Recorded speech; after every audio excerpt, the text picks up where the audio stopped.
In 2006, an Italian filmmaker quietly made the best cybersecurity movie nobody watched. It's called The Listening, and it predicted the entire NSA surveillance debate 7 years before Edward Snowden turned it into a household conversation. Nobody saw it. We're going to fix that. When people review hacker movies, they reach for the same 5 films: Hackers, Sneakers, War Games, Mr. Robot, and lately Zero Day on Netflix. Those are all great. War Games still holds up. Matthew Broderick reasoning a nuclear AI off the launch order is more relevant in 2026 than it was in 1983. Sneakers nailed the consultant as burglar dynamic. Hackers is dated, but the social engineering still tracks.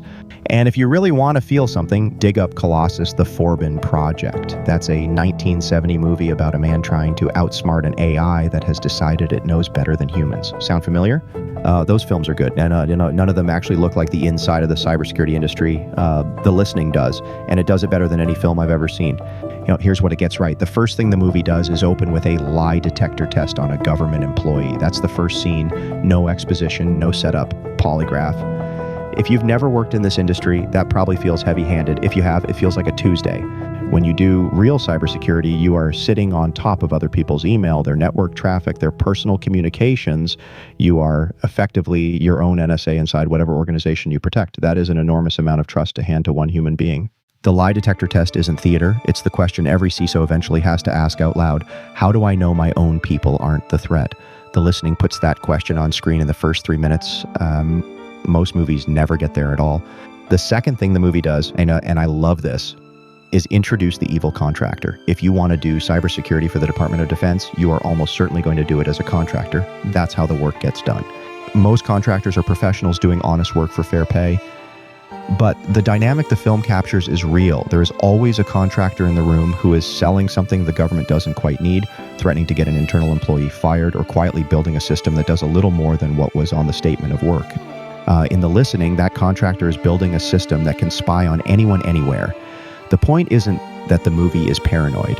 It's that the film understands that the actual security risk in a federal program is rarely the foreign adversary on day one. It's the vendor with bad incentives sitting 2 desks over.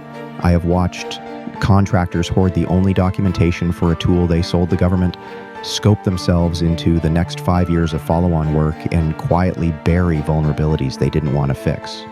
I've also watched contractors save programs that would have failed without them. Both are true.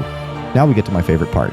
At one point in the film, the protagonist convinces a vulnerability auditor, a pen tester, to run an unauthorized test back into the NSA itself. Quick clarification, I have not broken into the NSA, but I have done penetration testing for a long time, and I have absolutely been handed targets where, halfway through the job, I started to wonder whether the IP block I was told to test really belonged to the customer who hired me.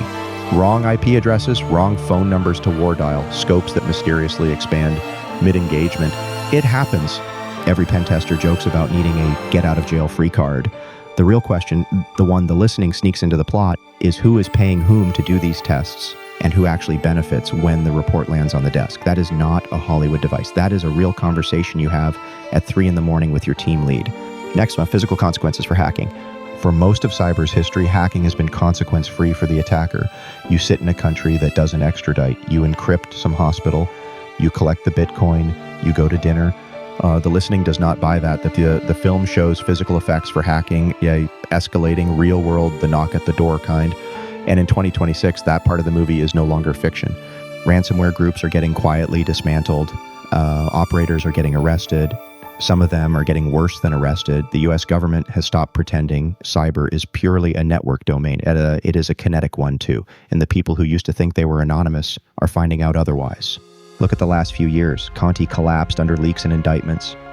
REvil servers got pulled offline by people who did not need a court order.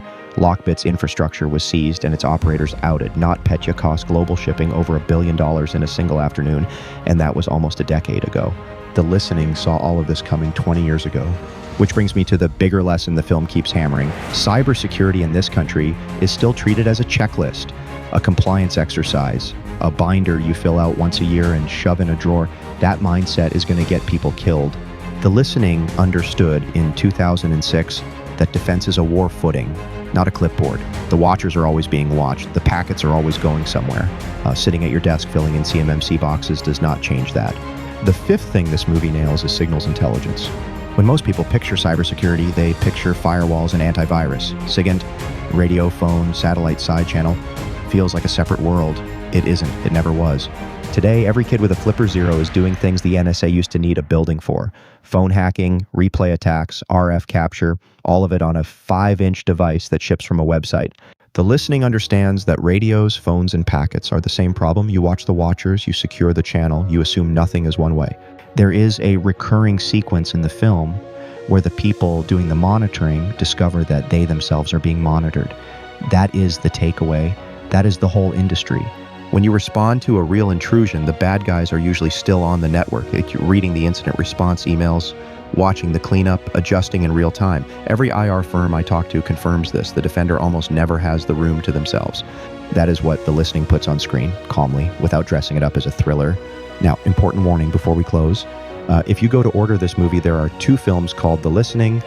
One of them is a science fiction movie about reading minds. That is not the one. Do not buy that one.